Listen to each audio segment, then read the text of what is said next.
learners. I am your teacher, Licel. And I am your teacher, Alma. We are so delighted to bring you for today's lesson.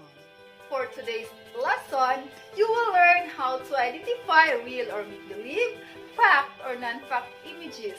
You will also learn how to differentiate real or make-believe, fact or non-fact images. Are you ready for this? Fantastic! So join me with the fun of learning. Children, what is this? Correct, a policeman. How about this?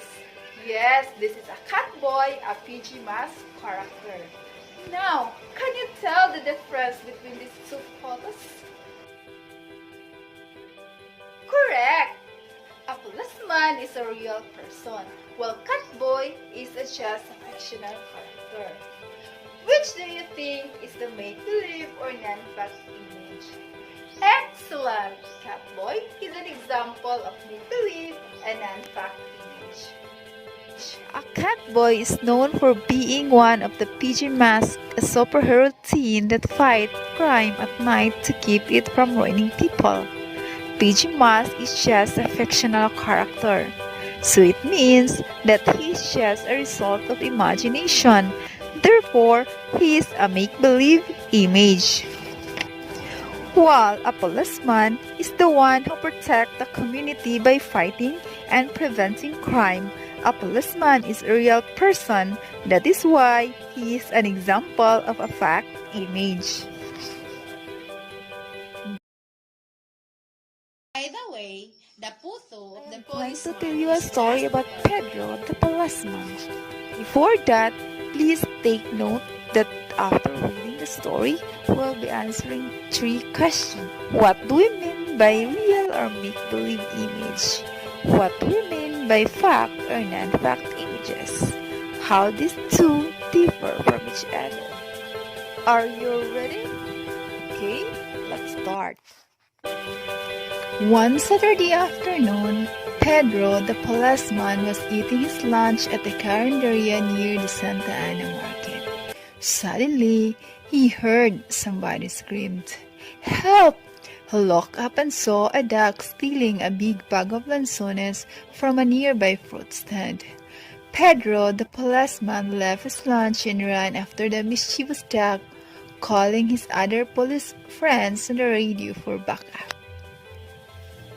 Not too long, the duck was surrounded by Pedro the policeman and his other police friends. It had nowhere to hide. Pedro then discovered that the duck was actually the famous fruit stand bandit who had been stealing fruit from stalls all over the city. Pedro the policeman put the duck in his police car. He turned on the siren so that he could quickly rush the duck down to the police station for questioning. Later that week, the chief police officer gave Pedro the policeman a special award for his great work. Thank goodness, he had captured the fruit stand bandit. The city was safe at last. Did you like the story? Great! To understand more the story about Pedro the policeman, let us have a group activities. In your group, make a role play of the story we read, Pedro the policeman.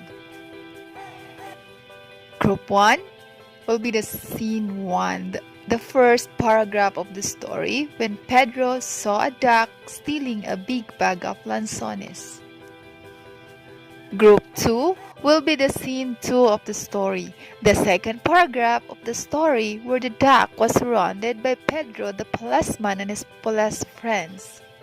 Group 3 will be the scene 3 of the story, the third paragraph of the story when Pedro was given a special award by their police officer for catching the duck.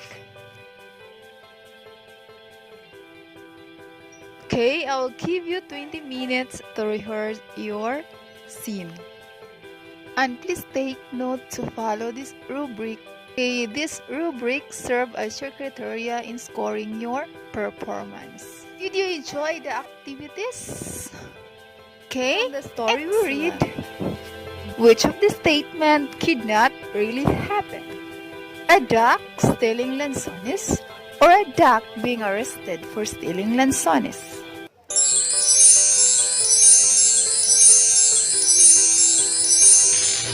Correct! A duck being arrested for stealing lanzones is impossible to happen. Which of the statement could really happen? A policeman eating a lunch or a policeman arresting a duck?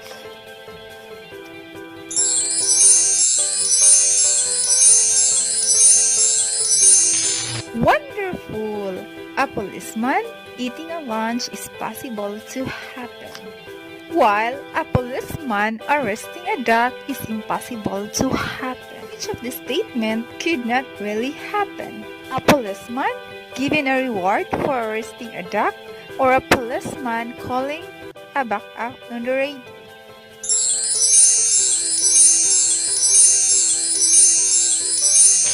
Excellent! A policeman giving a reward for arresting a duck is unbelievable, so it is impossible to happen.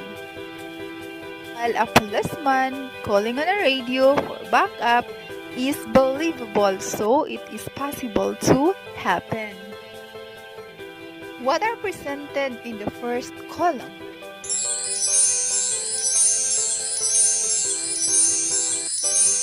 Correct! The first column, a duck stealing lanzones, a policeman eating lunch, a policeman calling for backup. Are all real or fact? Real or fact images are believable because they exist.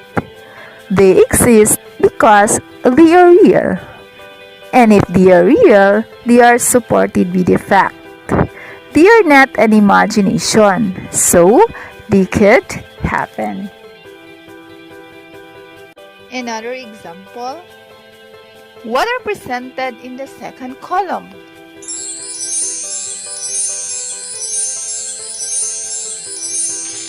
Okay, excellent. And the second column, a duck being arrested for stealing lanzones, a policeman arresting a duck, a policeman giving a reward for arresting a duck. Are all make-believe or non-fact? Make-believe or non-fact images are unbelievable. We don't believe because they do not exist.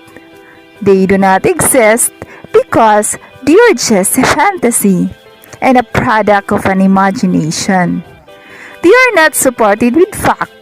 They could not happen. Another example, girl feeding a goat and a boy feeding a T-Rex dinosaur. Look at the two photos. Try to guess what are their differences. One of the images are real and the other are just a replica of an animal. Which do you think is real or make-believe image?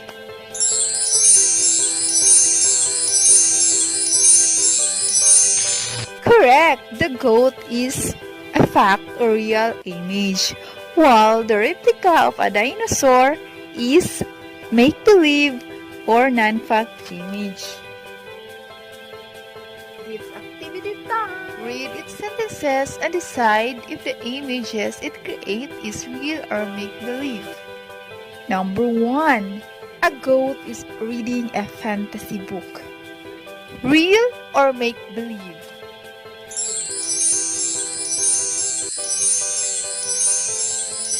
Yes, correct. It is a make-believe image. Number 2. A dog is barking at an approaching snake. Real or make-believe?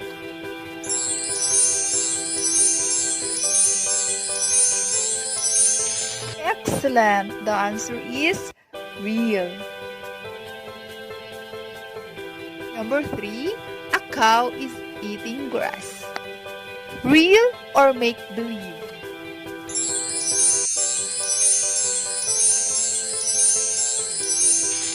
Very good! The image is real. Number 4. A rabbit is singing my sister's favorite song. Real or make-believe?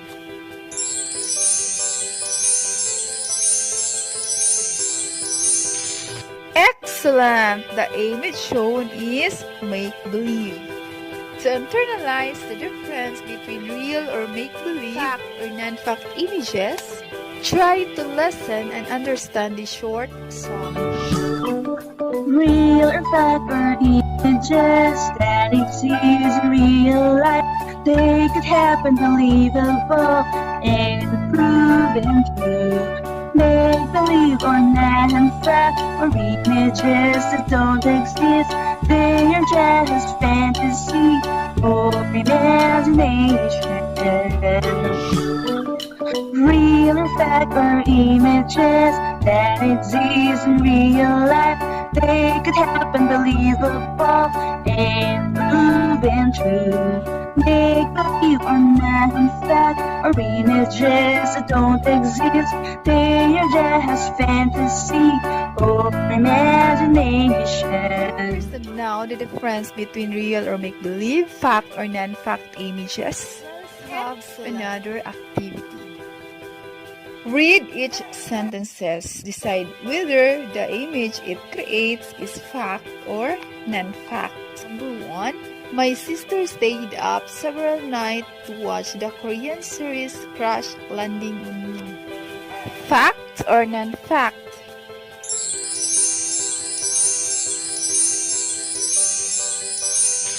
Very good. It is true. Therefore, it is a fact. Number 2. The fairy healed all the COVID-19 patients at the hospital using her magic wand. Fact or non-fact?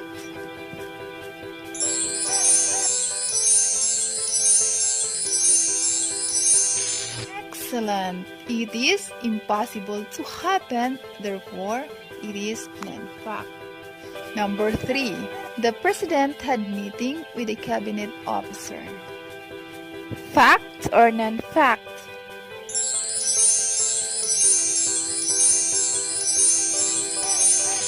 Very good. It is true. Therefore, it is a fact. Number 4. Many people ride on a flying carpet when they go to work this time of pandemic. Fact or non-fact?